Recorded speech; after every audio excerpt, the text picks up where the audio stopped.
یہاں پہ ہمارا آنا اور اس عظیم عمل کو آغاز کرنا یہ تیری توفیق سے ہی ممکن ہوا ہے، اور نبی کریم صلی اللہ تعالیٰ علیہ وآلہ وسلم کے احسان اور فیض و کرم سے ہی ممکن ہوا ہے۔ اللہ پاک ہمیں اس پر استقامت عطا فرما اور اس کے مقصد تک ہمیں پہنچنے کی توفیق عطا فرما کہ دورہ انسائکلوپیڈیا آف قرآن ہمیں اللہ سے بھی ملا دے اور مصطفیٰ صلی اللہ علیہ وسلم سے بھی ملا دے، اور زندگی کا جو مقصد ہے اللہ پاک ہمیں اس مقصد تک پہنچا دے۔ اللہ رب العزت آپ سب کو اپنی رحمتوں میں رکھے اور اس کاوش میں صراط مستقیم پر چلتے ہوئے آپ سب کو اپنی رحمتوں سے برکتوں سے نوازے۔ جو بھی اس کلاس میں شریک ہوئے ہیں ان سب کو اللہ تعالیٰ اپنی بارگاہ اقدس میں قرب نصیب فرمائے، اپنا بھی اور اپنے پیارے حبیب صلی اللہ تعالیٰ علیہ وآلہ وسلم کا بھی۔ اب میری گزارش ہے سارے ساتھیوں سے جو آن لائن فیس بک پہ حاضر ہیں یا زوم ایپ پہ حاضر ہیں یا یہاں حاضر ہیں، وہ اسی طرح ریگولیرٹی کے ساتھ ہمارے ساتھ شامل رہیں گے اور دورہ قرآن انسائکلوپیڈیا کو انشاءاللہ الکریم اللہ پاک ہم سب کی زندگی فرمائے اتنی کہ ہم اس کو مکمل کریں اور مکمل کرنے کے بعد پھر ہم حضور شیخ الاسلام ڈاکٹر محمد طاہر القادری مدد ذلہ العالی سے ان کے فیوض و برکات کی خیرات مانگیں گے کہ وہ ہمیں عطا فرمائیں، اپنی دعاؤں سے نوازیں، اور اس طرح ہماری کلاس کا دیکھیں ہم اللہ پاک سے اتنا بڑا لالچ کر رہے ہیں، اتنی بڑی خیرات مانگ رہے ہیں، ابھی کلاس شروع کی ہے اور ہم اینڈ تک پہنچنے کی باتیں کر رہے ہیں، اس کے اختتام کی اور آمین کی باتیں کر رہے ہیں۔ تو جو کام اللہ کی رحمت سے پروان چڑھتا ہے پھر اس کی آمین تو ہوتی ہے، اس کی آمین کی وہ اسناد۔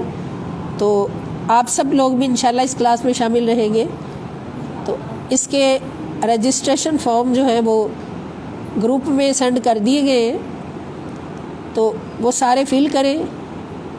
فیس کوئی نہیں، فیس یہی ہے کہ آپ نے کلاس اٹینڈ کرنی ہے اور اس کو اچھی طرح سے سمجھنا ہے اور سرمایہ حیات سمجھنا ہے۔